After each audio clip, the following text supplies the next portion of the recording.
Good morning, dear students. How are you? I hope you are all well.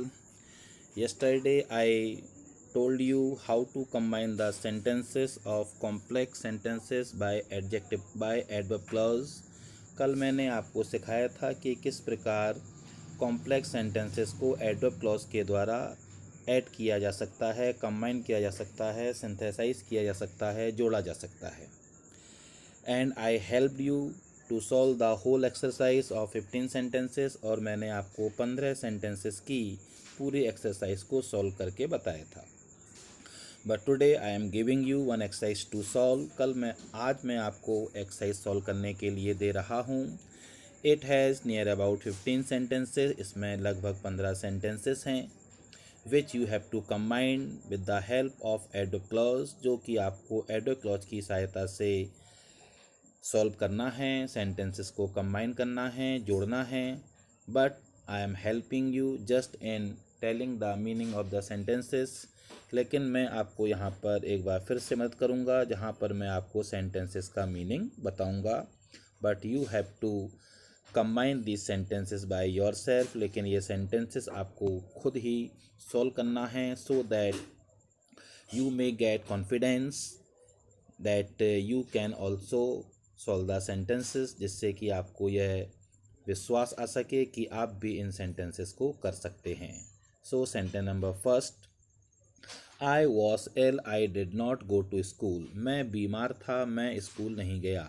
I was ill I did not go to school. मैं बीमार था, मैं school नहीं गया. Sentence number two, Ravi is a lazy boy, the other boys of the class are not so lazy. Ravi एक आलसी लड़का है, क्लास के अन्य लड़के इतने आलसी नहीं हैं. रवि एक आलसी लड़का है, क्लास के अन्य लड़के इतने आलसी नहीं हैं. Sentence number third, you are quite dull. तुम बहुत कमज़ोर हो. You can not pass in the exam. तुम परीक्षा में पास नहीं हो सकते. You are quite dull. तुम बहुत कमज़ोर हो, तुम परीक्षा में पास नहीं हो सकते. Sentence number four, I reach the station. मैं स्टेशन पहुंचा. The train was leaving the platform. रेलगाड़ी स्टेशन से रवाना हो रही थी. I reach the station. मैं स्टेशन पहुंचा. The train was leaving the platform. रेलगाड़ी प्लेटफॉर्म से रवाना हो रही थी. I reach the station. मैं स्टेशन पहुंचा. The train was leaving the platform. रेलगाड़ी प्लेटफॉर्म से जा रही थी. Sentence number fifth, take exercise daily, you will improve your health. Take exercise daily. प्रतिदिन व्यायाम करिए. You will improve your health. आपका स्वास्थ्य अच्छा हो जाएगा. प्रतिदिन व्यायाम करिए, आपका स्वास्थ्य अच्छा हो जाएगा. Sentence number six, do not waste time. समय बर्बाद मत करो. You will repent in future. तुम भविष्य में पछताओगे. Do not waste time. समय बर्बाद मत करिए. You will repent in future. तुम भविष्य में पछताओगे. Next, the people go to temple. लोग मंदिर जाते हैं. They want to get mental peace. वे मानसिक शांति प्राप्त करना चाहते हैं.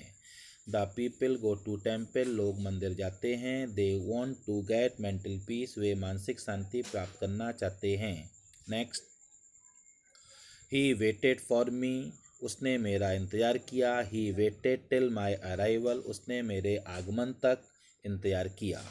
ही वेटेड फॉर मी. उसने मेरा इंतज़ार किया. He waited till my arrival. उसने मेरे आगमन तक मेरा इंतज़ार किया. नेक्स्ट, द स्टूडेंट्स और द प्रिंसिपल. छात्रों ने प्रिंसिपल को देखा.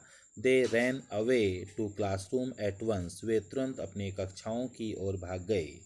छात्रों ने प्रिंसिपल को देखा. वे तुरंत ही अपनी कक्षाओं की ओर भाग गए. Next, tenth, he is an intelligent boy. वह एक बुद्धिमान लड़का है. Other boys of the class are equally intelligent. कक्षा के अन्य छात्र भी समान रूप से बुद्धिमान हैं. वह एक बुद्धिमान लड़का है. कक्षा के अन्य छात्र भी समान रूप से बुद्धिमान हैं. Next, we were going to the fair. हम मेला जा रहे थे. We saw many shopkeepers by the road side. हमने सड़क किनारे कई दुकानदारों को देखा. We were going to the fair. हम मेला जा रहे थे. We saw many shopkeepers by the road side. हमने सड़क किनारे कई दुकानदारों को देखा। Next, he is very rich, वह बहुत अमीर है। ही इज़ अ माइजर, वह कंजूस है। वह बहुत अमीर है, वह कंजूस है। ही इज़ वेरी रिच, वो बहुत अमीर है। ही इज़ अ माइजर, वह कंजूस है। We ought to respect the teachers, हमें अध्यापकों का सम्मान करना चाहिए। इट इज़ अवर ड्यूटी, यह हमारा कर्तव्य है। We ought to respect the teachers, हमें अध्यापकों का सम्मान करना चाहिए। इट इज़ अवर ड्यूटी, यह हमारा कर्तव्य है। Do you want to catch the train, क्या आप रेलगाड़ी पकड़ना चाहते हैं। देन मेक हेस्ट, तो जल्दी करिए। Do you want to catch the train, क्या आप रेलगाड़ी पकड़ना चाहते हैं। देन मेक हेस्ट, तो जल्दी करिए। Last sentence, T is very hot, चाय बहुत गर्म है। I can not drink it, मैं इसे नहीं पी सकता। चाय बहुत गर्म है, मैं इसे नहीं पी सकता। T is very hot, I can not drink it, चाय बहुत गर्म है, मैं इसे नहीं पी सकता।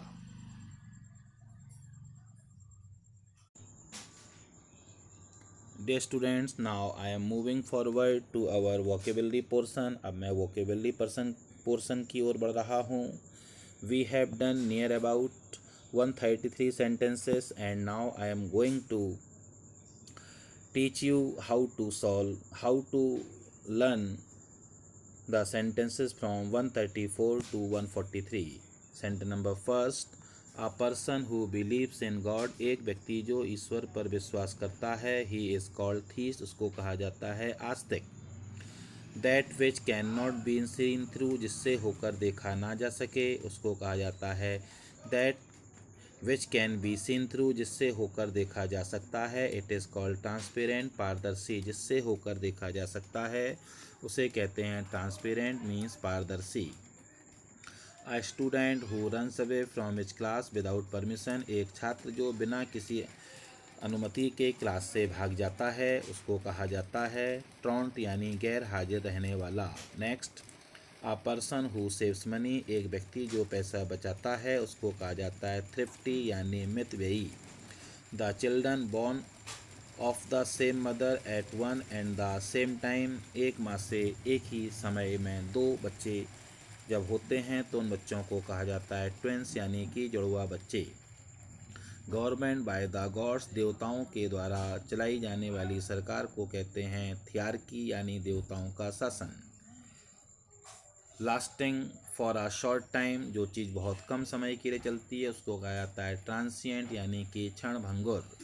A person who lends money at a high rate of interest, एक व्यक्ति जो बहुत ज़्यादा ब्याज पर पैसे उधार देता है, he is called usurer, यानी कि सूदखोर। Incapable of being understood, जिस चीज़ को समझा ना जा सके उसको कहा जाता है उसको कहा जाता है unintelligible। Last, the right to refuse, especially the right to stop a law from being passed or a decision from being taken, अर्थात ऐसा अधिकार जिसमें हम किसी specially the right to stop a law from being pass, जिसमें हम कोई नियम, कोई कानून जो कि पास होने जा रहा है उसको हम जब रोकते हैं, इट इज़ कॉल्ड वीटो, इसको कहा जाता है वह अधिकार जिससे हम किसी कानून को बनने में रुकावट पैदा करते हैं। Dear student, this is all for today. You have to combine the 15 sentences by adverb clause of complex sentences, and you have to learn 10 sentences from vocabulary which are based on one word substitution. This is all for today. यह आज के लिए पर्याप्त है। Have a nice day. Bye bye.